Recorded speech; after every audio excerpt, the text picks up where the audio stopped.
So here we have the Vauxhall Corsa on an 18 plate. I'm going to start off by showing you around the outside of the car, and then we'll hop in and run through some controls on the inside. But from the outside you can see it's a 3-door car with alloy wheels.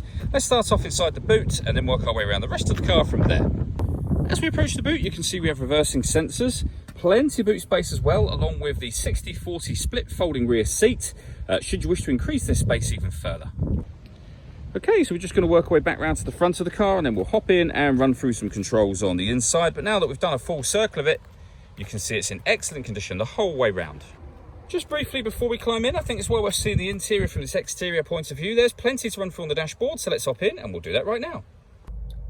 Okay, now that we're inside the car, we're going to start with the dials. On the left-hand side, we have the rev counter, and on the right-hand side, the speedometer.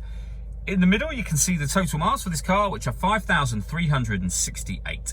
Above that, we have a digital readout for the speedometer being displayed. You can change the information that's shown there by using the controls on the indicator stalk for various bits of trip computer information, as you can see. And above that, we have the fuel gauge and coolant temperature gauges. If I back out to the steering wheel, on the left-hand side, we have cruise control and speed limiter. And on the right-hand side, stereo and phone controls. The phone controls can only be used after such time as you paired the phone up, which is done on the touchscreen in the center. Hit the phone icon and then search device and follow the instructions on screen from there. When it comes to music, we have AM, FM and DAB radio, as well as USB input, and we can stream our music wirelessly via Bluetooth audio as well.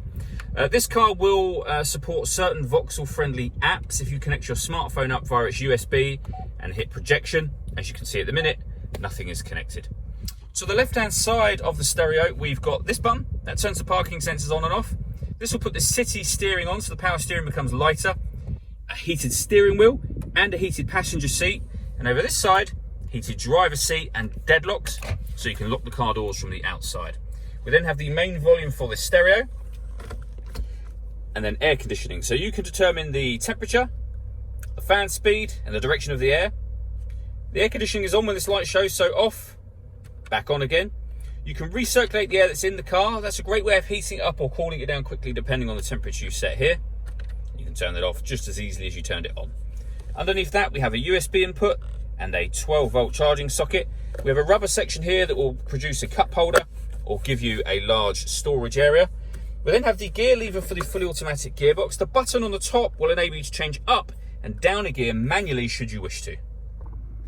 Lastly, I just wanted to talk about the sunroof here. So you have a manual sunblind that will open and close, and then a button just here. If we give that a push, you'll see that you have a tilting sunroof and sliding as well. So you can open that right up, and obviously that will let in a lot of extra light and air. All that leaves me to say is thank you for taking the time to watch this video. If you'd like to come and see the car in person and have a test drive, please feel free to call any of our MJA sites. We'd love to hear from you soon.